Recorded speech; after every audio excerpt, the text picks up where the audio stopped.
গেছিলাম ব্লু ডার্টের অফিসে একটা পার্সেল দেওয়ার জন্য। গিয়ে দেখি একটা সুন্দর অ্যাকোরিয়াম আছে, আর ওখানে 4-5টা মতো মাছ আছে। সম্ভবত এগুলোকে গোল্ডফিশ বলে, যতটুকু আমি জানি। বেশ সুন্দর লাগছিল, কিন্তু আমাদের বাড়িতেও যদি এরকম একটা থাকতো, সারাক্ষণ বোধহয় আমি এই অ্যাকোরিয়ামের সামনেই বসে থাকতাম।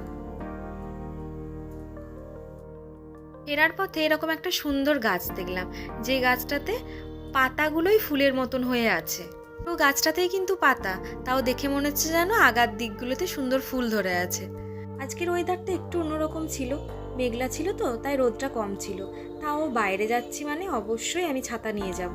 তো যায় না কখন বৃষ্টি আসবে নাকি রোদ উঠবে, কিছুই বোঝা যায় না। বেরোনোর আগে একটু কেত মেরে ভিডিও করছিলাম। তবে সবাইকে রিকোয়েস্ট করব, আমার পিছনের ব্যাকগ্রাউন্ডটা একদম ইগনোর করে যাবেন।